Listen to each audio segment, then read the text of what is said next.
কি একটা কিতাব আল্লাহ আমাদেরকে দান করেছে, আলহামদুলিল্লাহ। আমাদের বজলুর হিসাব তো করছে কোরআনের ভিতরে হাসি নেওয়া আছে। আমরা আশ্চর্য হয়ে গেছি, কোথায় আছে? করছে রব্বানা আতিনা ফিদ দুনিয়া হাসানা, খালি ওই জায়গা জের দিলি হাসি নেয়। বজলু ভাই ওয়াজ করতেছে, তো কোরআনের মধ্যে খালেদা নাই, খালেদান ফিহা আবাদা, ধরে কোন আছে না নাই? কি নাই সেটাই কোন। ও মুসলমান, এমন একটা কিতাব পেয়ে আপনারা খুশি না বেজার? আরো আসতে কম, আরো আসতে কম। আমি জানি এখানে আওয়ামী লীগের লোক আছেন, বিএনপির লোক আছেন, জাতীয় পার্টি, জাসদ, বাসদ, জামাত ইসলামী, পীর মাশায়েখ, তবলিগ জামাত, সব গ্রুপের লোক আছে না? হ্যাঁ, এই যে নৌকা কথা বললাম জন্য হয়তো বিএনপির লোকেরা আমাকে ধানের শেষ করল না, এটা কি মন খারাপ করছে? কারণ নৌকার কথা কোরআনে আছে না নাই? এ জোরে কোন আছে না নাই? ওয়াসনাইল ফুলকা বিআয়ুনিনা ওয়ালা তুখাতিবনি ফিল্লাযীনা যালামু ইন্নাহুম মুগরাকুন।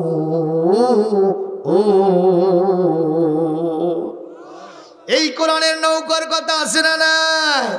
আরো জোরে কম। এই কোরআনে ধানের শীষের কথা আছে না নাই? কোথায় পাইলাম?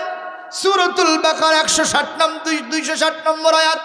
মাসালুল লাযীনা ইউনফিকুনা আমওয়ালাহুম ফি সাবিলিল্লাহি কামাসালি হাববাতিন আনবাতাত সাবআ সানাবিল ফি কুল্লি সুমবুলাতিন মিআতা হাব্বা ওয়াল্লাহু ইউদাঈফু লিমান ইয়াশা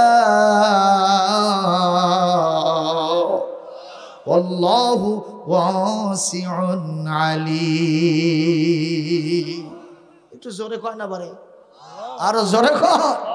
এই কোরআনে দাড়িপাল্লার কথা আছে না নাই? আরো জোরে। কোথায় আছে? লাকাদ আরসালনা রুসুলানা বিল বাইয়িনাতি ওয়া আনজালনা মাআহুমুল কিতাবা ওয়াল মিজানা লিয়াকুমান নাসু বিল কিসতি ওয়া আনজালনাল হাদীদ। মিজান মানে কি? পাল্লা। আরো জোরে। সুম্বুলাতুন মানে হতে ধানের শীষ, আর ফুলকুন মানে হলো নৌকা। জোরে কোন মারহাবা। তাহলে কোরআনে নাই কি? আপনি খালি আমাকে সেটা কোন, একটু জোরে কোন আল্লাহু আকবার। আমার কোনো আপত্তি নাই, সব দল করতে পারবেন, কিন্তু আমার কথা হলো কোরআনের সাথে থাকা লাগবে। যেই দল করবেন সেই দলের ভিতরে যদি কোরআন বিরোধী কিছু থাকে ওটা মানা যাবে, নিষেধকার। আরো জোরে কোন মুসলমান। এই জন্য আমি আপনাদের সামনে হযরত ওমরের ওয়াজটা করতেছি।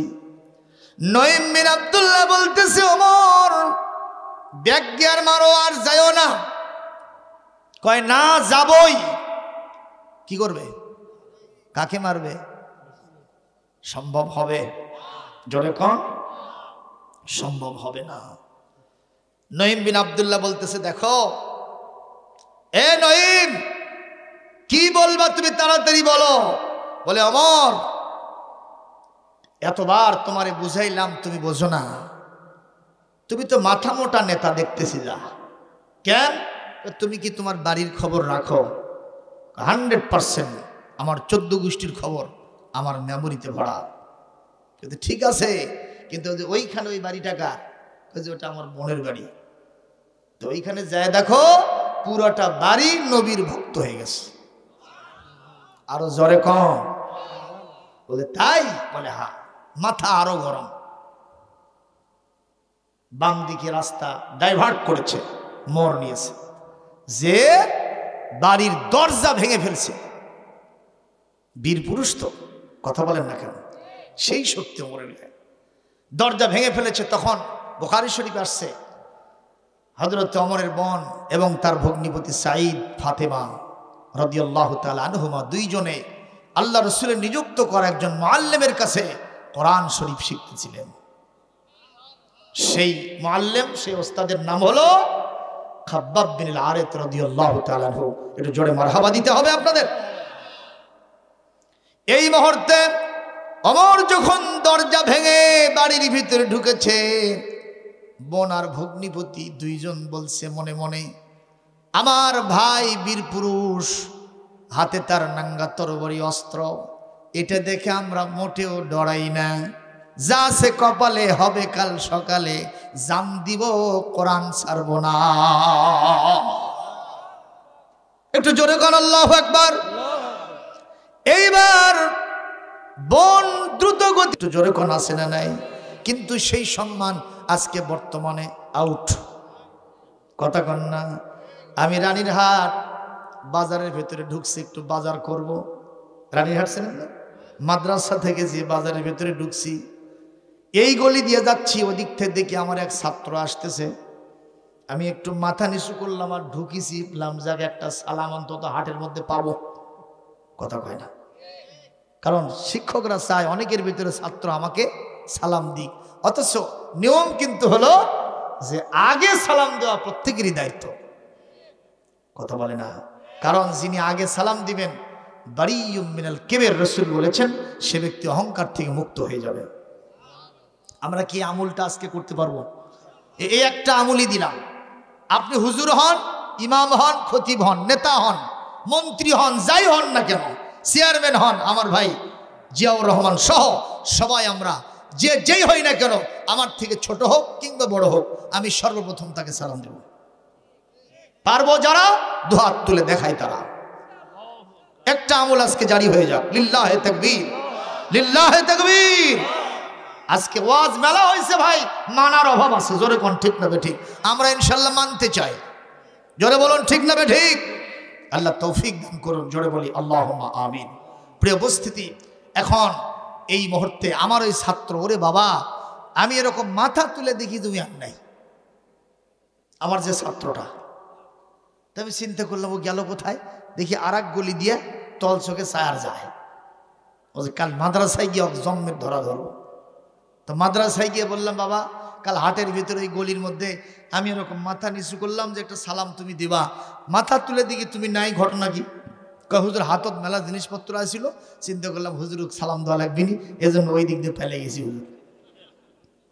তা আমি সেদিন চিন্তা করলাম, কে রে, যে ছাত্ররা হুজুরক সালাম দিতে ভয় পায়, এরা হুজুরের জান থুবি। জোরে কর, দুই চারটে হুজুরক আগে খাবি, কারণ ওই পোস্টটা ফাঁকা হলে ওখানে ওই ঢুকবি। কথা কন না কেন? বিশ্ববিদ্যালয় কলেজগুলিতে আজকে অস্ত্রের ঝনঝনানি, দেখারও কেউ নাই, বলারও কেউ নাই। নারী নিয়ে আড্ডা দেয়, পরের মেয়ে নিয়ে আড্ডা দেয়। কথা কন, আছে না নাই? অবশ্য আমার বগুড়া জেলায় বোধহয় নাই। আজিজুল হক কলেজের পাশে দিয়া যখন পড়াশোনা করি, বাসে চড়ে যাচ্ছিলাম, হেল্পার কয় প্রেমনগর, প্রেমনগর কে নামবেন? আমি বললাম শয়তান, আসতে কথা বলবি, এটা আমার কলেজ, তুই প্রেমনগর কোনাক কেলে কোষ? কয় হুজুর মিথ্যা কই না, একেবারে চাক্ষুষ দেখেন, জোড়া জোড়া। এ কথা বলেন, আছে না নাই? এত দিন ধরে, এত সময় ধরে একে অপরের গলাগুলি ধরে সেখানে বসে হাঁটুর সাথে হাঁটু মিলায়া আহারে কি খোশ আলাপ করে, দেখারও কেউ নাই, বলারও কেউ নাই, শোনারও কেউ নাই। যদি কোনো শিক্ষক সেখানে বাধা দেয়, ওই শিক্ষকের জান আছে না নাই? শিক্ষকের অবস্থা খারাপ। আজকে যেই ছেলেরা মদ নিয়ে ঘোরে, যেই ছেলেরা মেয়েরা একে অপরের লিপ টুগেদার করে, যারা একে অপরের কপত কপতি সেবে বাকবাকুম করে, তারাই নাকি সোনার ছেলে। আমার মনে হয় তারা সোনার ছেলে হতে পারে না। সোনার ছেলে হলো যারা কোরআনওয়ালা। ঠিক না ঠিক? আল কোরআনকে ভালোবেসে প্রাণ দিয়েছিল যারা, আজকে আবার সামনে এসে রক্ত মাখা শহীদ বেশে ফের দাঁড়িয়েছে তারা। আজকে শুধু তাদের স্বপ্ন যেন আল কোরআনের দিন আসে না কেন, রক্ত মাখা শহীদ বেশে ফের দাঁড়িয়েছে তারা। আল কোরআনকে ভালোবেসে প্রাণ দিয়েছিল যারা, আজকে আবার সামনে এসে রক্ত মাখা শহীদ বেশে ফের দাঁড়িয়েছে তারা। একটু জোরে মারহাবা দিতে পারলেন না? আরো জোরে হয় না? লিল্লাহে তাকবীর, লিল্লাহে তাকবীর। আল কোরআনের আলো, কোরআন সুন্নাহ যেখানে, লিল্লাহে তাকবীর। ও মুসলমান জবাব দেন, হযরত ওমর বাধা পাইছেন কয় জায়গায়? কয়বার? 3 বার। প্রথমবার বাধা পাইল গরুর বাছুর, আর দ্বিতীয়বার বকরির বাচ্চা, আবার নঈম বিন আব্দুল্লাহ, ঠিক না বেঠিক?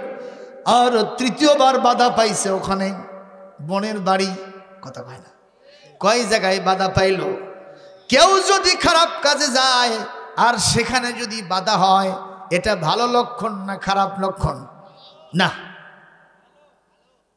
এই পাগলা খারাপ কাজে যাচ্ছে, সেখানে বাধা পাইছে, এটা কি খারাপ? এই লক্ষণটা কি? লক্ষণটা কি? ভালো। সুবহানাল্লাহ।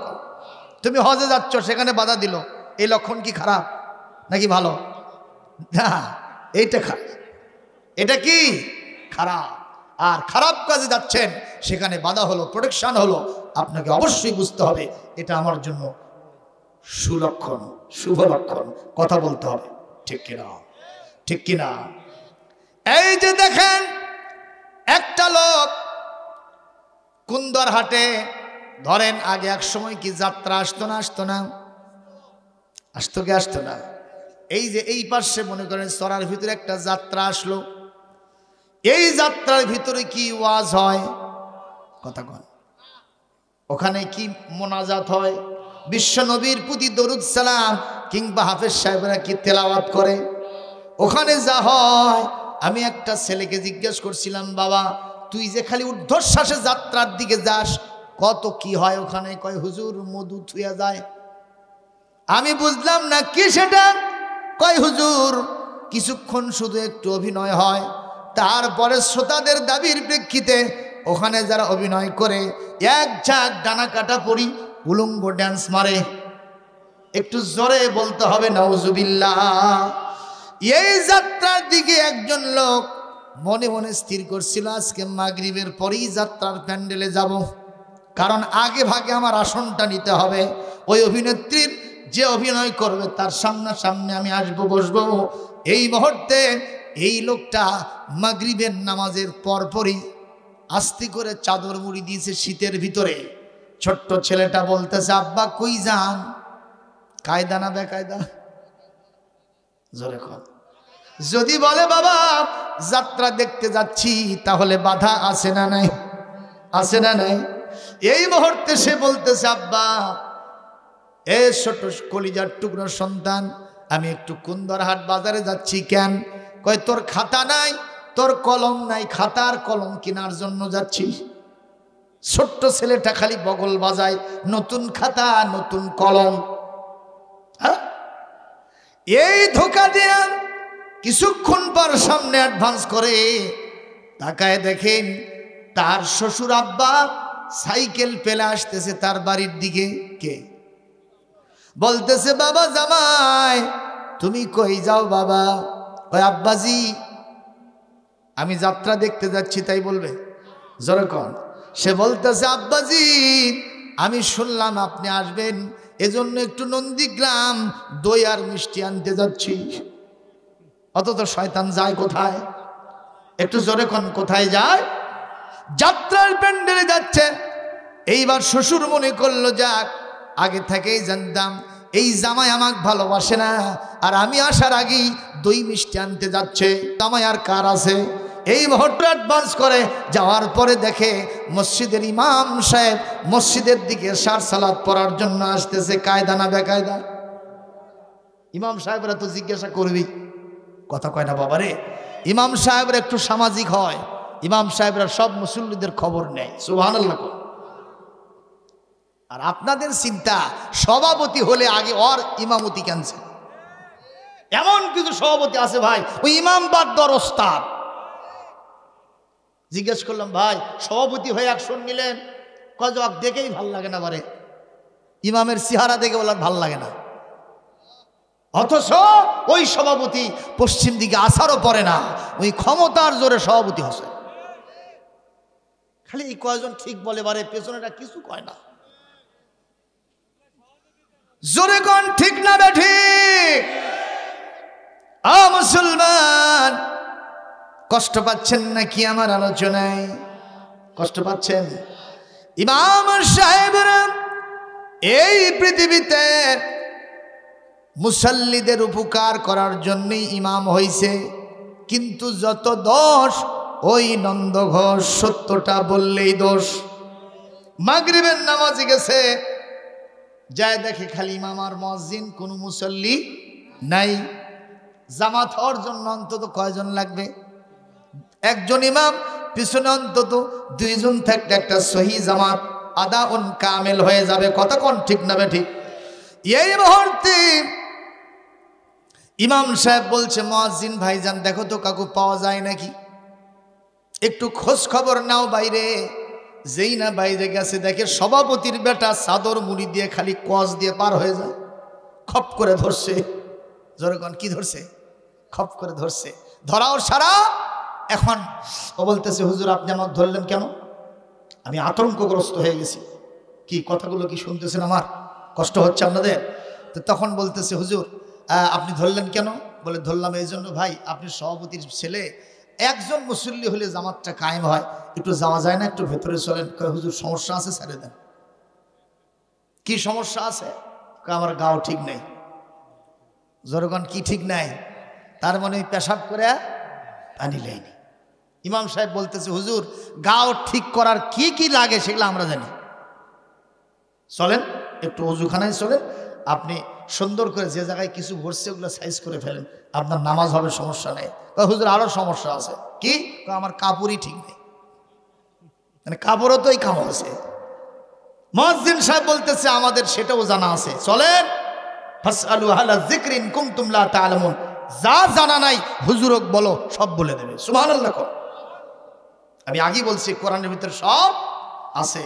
যদি বলেন হুজুর একটা প্রশ্ন করলে তো জবাব দিতে পারবেন না, আরে মিয়া সেটা আমার চুটকে মুরগির জন্য এটা আমার দোষ, এটা আমার ব্যর্থতা, এটা আমার কোরআনের ব্যর্থতা নয়। আমি হয়তো গবেষণা করে সেদিকে যেতে পারি নাই, কথা বলেন না ভাইজান, এটা আমার দোষ, কোরআনের ব্যর্থতা নয়। এটা জোরে বলতে হবে আল্লাহু আকবার। চলেন, কোনো সমস্যা নেই। কয় হুজুর আরো সমস্যা আছে। কি? আমার মন ঠিক নাই। একের পর এক অজুহাত, ওই নামাজই পড়বি না।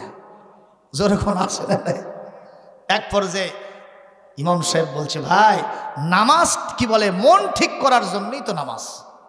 কোরআনে আসছে, কদ আফলাহা মান তাযাক্কা ওয়া যাকারা ইসমা রাব্বিহি ফাসাল্লা। সুবহানাল্লাহ। জোরে কর। নামাজ পড়বে তার মন ঠিক হবে। আপনারা কি পড়তে রাজি আছেন? মন ঠিক করার জন্য নামাজ পড়তে রাজি আছেন? আজকের মাহফিল সার্থক হবে যদি দুটো হাত তুলে আল্লাহকে দেখাতে পারেন, একটু যদি দেখাতে পারেন। তোলেন হাতটা, তোলেন ভাইরা, হাত নামান। কয়দিন দুনিয়াতে আসি আমরা? কয়দিন আসি? ও তোর গহনা দিন ফু রাইয়া যাবে, গহনা দিন ফু রাইয়া যাবে, যৌবনে লাগবে ভাটি। ওহি না দেখো ডাকিতাছে তোমায় কবরের মাটি। ওহি না দেখো ডাকিতাছে তোমায় কবরের মাটি। সন্ধ্যার আগে ডুববে যেদিন বেলা, এক নিমিষে ভাঙবে তোমার সকল রঙিন মেলা। কাকে দেবে তুমি ধম করে ভাই, কার মাথায় ভাঙবা লাঠি?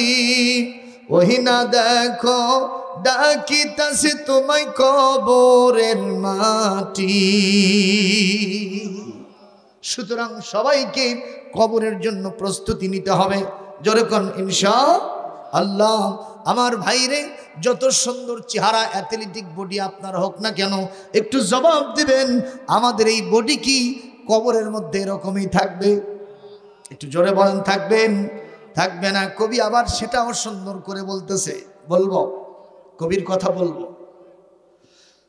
6 দিন পরে নখ খসে যাবে, 9 দিন পরে চুল।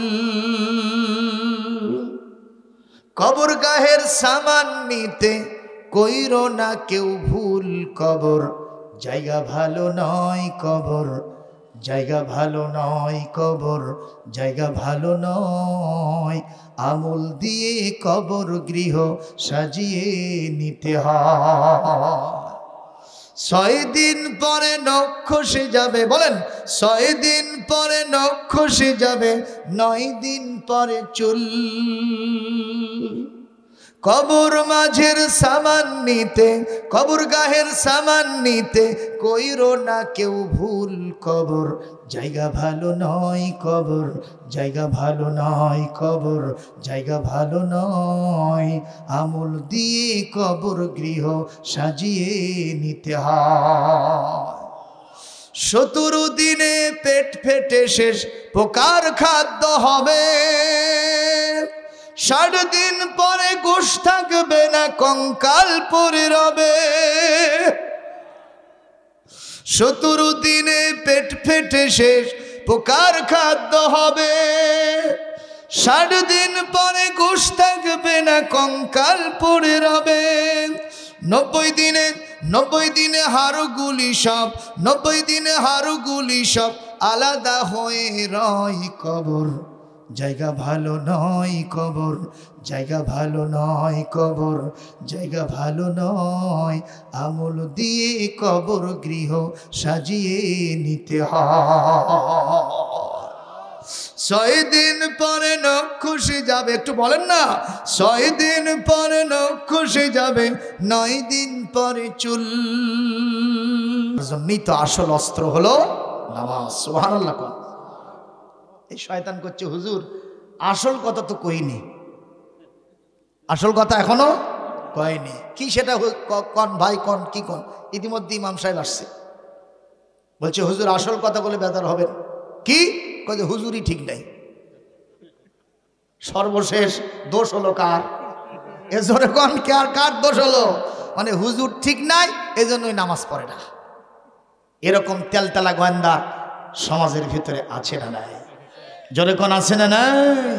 সেই ইমামের সাথে দেখা হয়েছে। কোথায় যাচ্ছে লোকটা? যাত্রা দেখতে। শ্বশুর আব্বাকে বলল, আব্বাজি আমি যাচ্ছি আপনার জন্য দই মিষ্টি নেওয়ার জন্য। শ্বশুর আব্বা খুশিতে বাগ হয়ে বাড়ির দিকে চলে গেল। লাস্টলি অ্যান্ড ফাইনালি হুজুরের সাথে দেখা। হুজুর বলতেছে, আব্দুল্লাহ ভাই, আব্দুল করিম ভাই, আইনা তাজহাবু, কই যান? এখন হুজুরকে কি কবেন? যাত্রায় যাইতেছি। এটা আরো বেশি শরমের ব্যাপার। হুজুরকে বলতেছে, হুজুর কি আর বলবো, নামাজ পড়তে পড়তে টুপিটা ছিঁড়ে গেছে, আমার যায় নামাজটা ছিঁড়ে গেছে, এগুলো কেনার জন্য নন্দীগ্রাম যাইতেছি। এই যে 3 জায়গায় 3 জন ব্যক্তিকে ধোকা দিল, তাহলে এই লোকটা বাধা পাইল কয় জায়গায়? একটু জোরে কোন, কয় জায়গায়? লাস্টলি অ্যান্ড ফাইনালি হুজুর তো খুশিতে বাগ হয়ে মসজিদের দিকে যায়, আর এই লোকটা তখন আরেকটা পা যাত্রার প্যান্ডেলের দিকে দিতে পারে না। তার ভিতরে ফিলিংস জাগ্রত হয়েছে।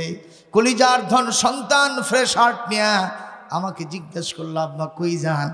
আমি তাকে ধোকা দিয়ে বললাম আমি এইটা আনতে যাচ্ছি। আমার কলিজার সন্তানের ওই রুহানি তার আত্মার আমাকে বদদোয়া লেগেছে, তাতে কোনো সন্দেহ নাই। যাত্রার প্যান্ডেলে কেমনি যাই? আহা, সন্তানকে আমি ফাঁকি দিলাম। আমার শ্বশুর আব্বা তার কলিজার ধন আর তিলে তিলে যাকে কাঠখড়ি পড়ায় বড় করেছে, সেই সন্তানটাকে আমার কাছে বিবাহ দিয়েছে। অর্ধাঙ্গিনী হিসেবে সেই শ্বশুর আব্বাকে আমি ঠকায় চলে যাচ্ছিলাম। সেটা না হয় হলো যে ইমাম সাহেব আমি মারা গেলে আমার জানাজা দেওয়ার কেউ শক্তি নাই, উনি না দাঁড়ালে। কথা কন না কেন? যে ইমাম সাহেব আমাকে আতর সুরমা না মাখালে, আমার গোসল না দেওয়ালে, আমাকে সুন্দর করে কাফনের কাপড় না পরালে আমার লাশটা উন্মুক্ত পড়ে থাকবে, সেই ইমাম সাহেবকে আমি ধোকা দিলাম। আমার চাইতে নাদান মূর্খ, আমার চাইতে হতভাগ্যই আসমান জমিনের ভিতরে আর কেউ নাই। আল্লাহ গো, আমি তোমার জাতের শপথ করে বলি আর যাত্রা জীবনে দেখব না, যাত্রার প্যান্ডেলে যাব না। আমি শপথ নিলাম আমি ধোয়া মোছা করে আজ থেকে মসজিদে যাব, আর জীবনে মসজিদ ছাড়া নামাজ পড়ব না। লিল্লাহে তাকবীর। কি বোঝা গেল? অসৎ কাজে বাধা পাইলে লক্ষণ ভালো না খারাপ? আরো জোরে কোন ভালো না খারাপ? ওমর বাধা পাইছেন কয় জায়গায়? 3 জায়গায়। ওখানে গরুর বাছুর বাধা দিল, তারপরে এদিকে ছাগল আর নঈম বিন আব্দুল্লাহ বাধা দিয়েছে, আর ওদিকে মন আর ভগ্নিপতি দুইজন ঈমান আনার কারণে তারা বাধা দিল। এইবার ওমরের লক্ষণ ভালো না খারাপ? হযরত ওমর কোনো কথা নাই, বোনকে গিয়ে জিজ্ঞেস করছে, শুনলাম তোমরা নাকি মুহাম্মাদের সাগরাত হয়ে গেছো।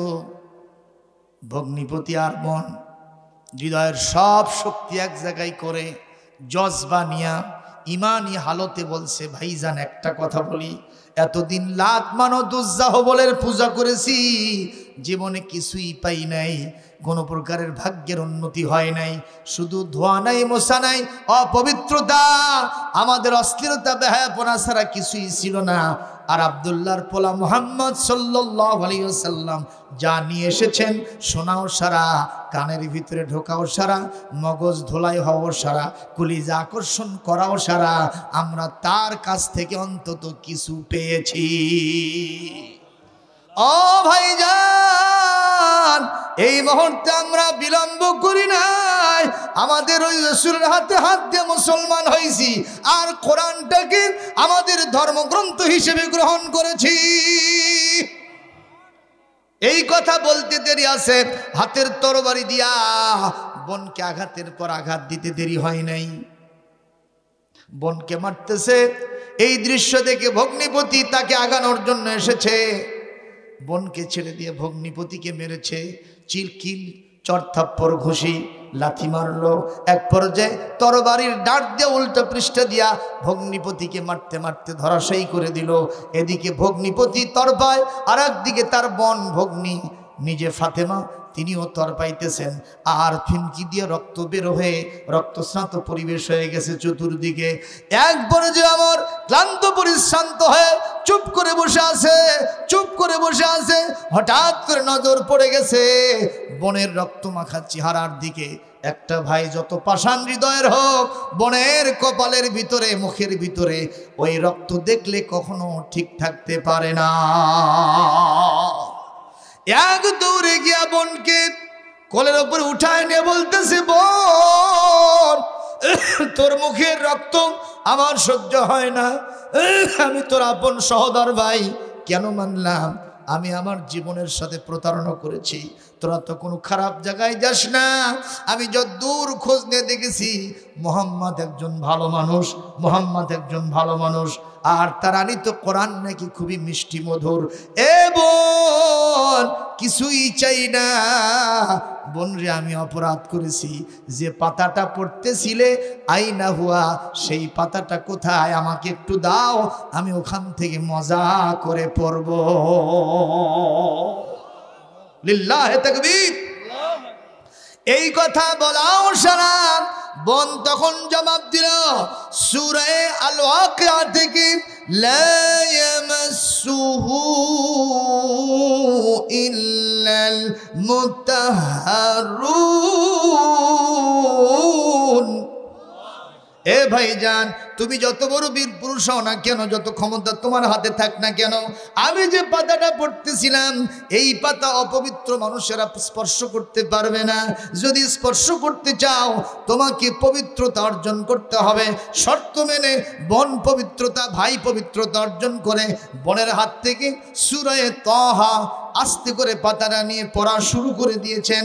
এক আয়াত দুই আয়াত পড়তে পড়তে পড়তে পড়তে যখন 14 নম্বর আয়াতে চলে গেছে, সঙ্গে সঙ্গে হযরত ওমর আমার আল্লাহর ঠিকানা পেয়ে গেছে। লিল্লাহে তাকবীর, লিল্লাহে তাকবীর। ওমর কি পড়ল, আমি কি পড়ব? তাহা মা আনজালনা আলাইকাল কুরআন লিতাশকা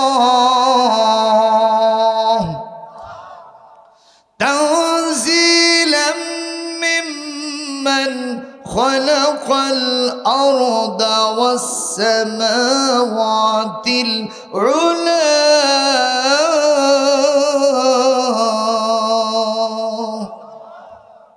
এবারে একটা আল্লাহ আকবার দিলে কি গুনাহ হয়?